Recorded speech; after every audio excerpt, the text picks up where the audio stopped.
ناظرین گرامی السلام علیکم ورحمۃ اللہ وبرکاتہ۔ میں ہوں آپ کا میزبان انصار عزیز ندوی، اور آپ اس وقت سیدھی بات چینل کے خصوصی پروگرام ذکر میرے حبیب کا صلی اللہ علیہ وسلم دیکھ رہے ہیں۔ الحمدللہ آج ہم ذکر میرے حبیب کا پروگرام کی 177ویں قسط پیش کریں گے۔ ناظرین، اس ہفتے کی قسط میں بھی مزید 7 وفود کی آمد اور حضور اکرم صلی اللہ علیہ وسلم سے گفتگو کا ذکر کیا جائے گا۔ قاصد فروۃ الجذامی، فروہ معان کے مقام پر سلطنت روم کی طرف سے علاقے کے گورنر تھے، اور اس علاقے میں شام اور عرب دونوں طرف کے حصے شامل تھے۔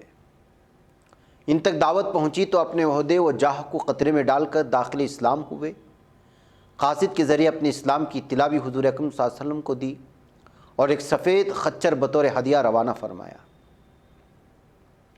جب رومی حکومت کو اطلاع ہوئی تو ان کو گرفتار کر کے مقام افرا میں صلیب پر لٹکایا گیا، مگر اتنا مضبوط ایمان خدا نے اپنے اس بندے کو عنایت کیا کہ خوشی خوشی تخت حکومت سے اٹھ کر تخت دار پر جا کھڑا ہوا۔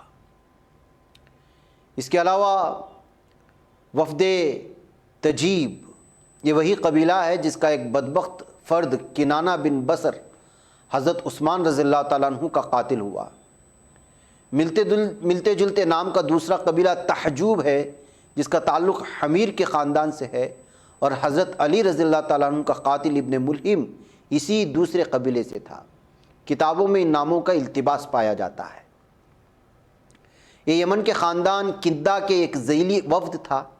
یہ پہلے سے اسلام لا چکے تھے اور اپنے آپ کو اس کے تقاضوں کے سانچے میں عملاً ڈھال رہے تھے۔ 13 افراد شریک وفد ہو کر آئے اور اپنے ساتھ زکوٰۃ کے اموال اور مویشی بھی از خود لائے۔ عرض کیا کہ اللہ کا حق حاضر ہے۔ حضور اکرم صلی اللہ علیہ وسلم نے فرمایا، اموال واپس لے جاؤ اور مقامی مستحقین پر صرف کرو۔ انہوں نے بیان کیا کہ مقامی مستحقین کو دے دلا کر یہ اموال بچ رہے ہیں۔ اس موقع پر حضرت صدیق اکبر رضی اللہ عنہ کی زبان سے بے ساختہ نکلا، یا رسول اللہ صلی اللہ علیہ وسلم، عرب کا کوئی وفد تجیب کی شان کا نہیں آیا۔ حضور اکرم صلی اللہ علیہ وسلم نے فرمایا، ہدایت خدا کے اختیار میں ہے، وہ جس کے لیے بھلائی کا ارادہ فرماتا ہے اس کا دل ایمان کے لیے کھول دیتا ہے۔ ان لوگوں نے کچھ سوال کیے، ان کے جواب بارگاہ رسالت سے لکھوا لیے، پھر یہ اس شوق میں جلد واپس ہو گئے کہ اپنے قبیلے کے لوگوں کو یہاں کے معلومات اور اخبار و احوال جا کر بتائیں۔ ان کے ساتھ بنی عبدی کا ایک نوجوان بھی تھا جسے وفد نے اپنے اسباب اور سواریوں پر نگران بنا کے چھوڑا تھا۔ اسے حضور اکرم صلی اللہ علیہ وسلم نے بطور خاص بلایا۔ اس نے عرض کی کہ میری صرف ایک تمنا ہے کہ آپ صلی اللہ علیہ وسلم میرے لیے مغفرت کی دعا فرمائیں۔ حضور اکرم صلی اللہ علیہ وسلم نے بطور خاص دعا فرمائے۔ یمن میں جب آگے چل کر ارتداد پھیلا تو اس نوجوان نے پورے قبیلے کو سنبھالے رکھا۔ اس وفد کو بھی زاد راہ بطور ہدیہ عطا ہوا تھا۔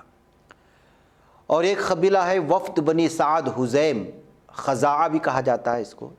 اس قبیلے کے چند آدمی وفد کی صورت میں مدینہ پہنچے۔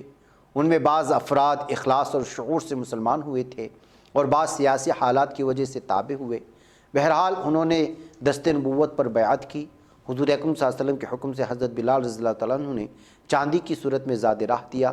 ان کی واپسی پر سارے قبیلے نے دعوت اسلام قبول کی۔ اس کے علاوہ وفد بحرا، یہ بھی علاقے یمن کا ایک قبیلہ تھا۔ 13 آدمیوں کا وفد مرکزی اسلام میں بھیجا۔ یہ لوگ پہلے سے متاثر تھے، وہاں نبوت کے انوار دیکھ کر یقین سے مالا مال ہوئے، اسلام قبول کیا اور کچھ دن قیام کر کے فرائض و احکام سیکھے اور پھر واپس چلے گئے۔ ان کو جب بھی معمول کے مطابق ان کو بھی معمول کے مطابق زاد راہ عنایت ہوا۔ اس کے علاوہ وفد ذی مرہ یا مرہ، اس قبیلے سے بھی 13 افراد کا وفد اسلامی دارالحکومت میں پہنچا جس کے سردار حارث بن عوف تھے۔ انہوں نے حضور اکرم صلی اللہ علیہ وسلم سے اپنا تعارف کراتے ہوئے بیان کیا کہ ہم لؤی بن غالب کے اولاد ہیں اور آپ صلی اللہ علیہ وسلم سے نسبی تعلق رکھتے ہیں۔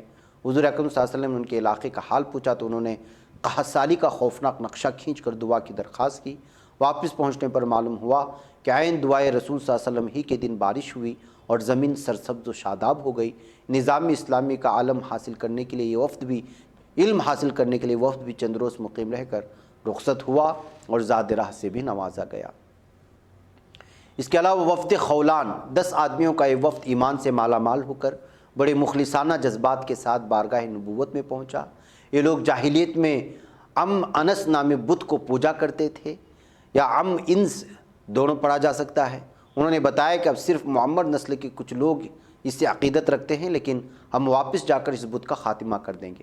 پھر انہوں نے پرانے قصے بیان کیے کہ یہ بت کے نام پر کتنی کتنی بڑی قربانیاں دی جاتی تھیں اور کیا کیا رسوم ادا ہوتی تھیں۔ دوران قیام انہوں نے نئی اسلامی زندگی کے بارے میں ضروری علم حاصل کیا اور جاتے ہوئے ان کو بھی زیادہ راہ دیا گیا۔ اس کے علاوہ وفد محارب، یہ لوگ اسلام سے قبل نہایت تند خو اور بد اخلاق تھے۔ ابتدائی دور دعوت میں جب حضور اکرم صلی اللہ علیہ وسلم نے قبائل میں جا جا کر پیغام حق دیا تھا تو ان کے یہاں بھی پہنچے اور انہوں نے ناشائستہ رویہ اختیار کیا۔ 10 افراد کا وفد طائب ہو کر حاضر ہوا۔ ایک مجلس میں حضور اکرم صلی اللہ علیہ وسلم نے بغور ایک شخص کو دیکھ کر پہچانا تو اس تنبہ ہوا اور خود ہی بولا کہ حضور اکرم صلی اللہ علیہ وسلم شاید میرے بارے میں کچھ خیال فرما رہے ہیں۔ آپ صلی اللہ علیہ وسلم مجھ سے ایک بار عکاظ میں ملے تھے اور میں نے آپ صلی اللہ علیہ وسلم سے بڑی گھٹیا گفتگو کی تھی اور آپ صلی اللہ علیہ وسلم کا پیغام بھونڈے طریقے سے رد کر دیا تھا۔ یا رسول اللہ، ہمارے ساتھیوں میں سے کوئی ہم سے زیادہ آپ کا اور اسلام کا دشمن نہ تھا، لیکن خدا کا شکر ہے کہ اس نے مجھے ایمان و اطاعت کی توفیق دی۔ پھر اس نے اپنی سابق غلطی کے لیے دعائے مغفرت کی درخواست کی۔ حضور اکرم صلی اللہ علیہ وسلم نے فرمایا کہ اسلام دور کفر کی گناہوں کو مٹا دیتا ہے۔ ناظرین گرامی، مزید وفود کا ذکر اگلی قسط میں لانے کی کوشش ہوگی۔ یہاں وقت ہو چلا ہے، مجھے اجازت دیں۔ السلام علیکم ورحمۃ اللہ وبرکاتہ۔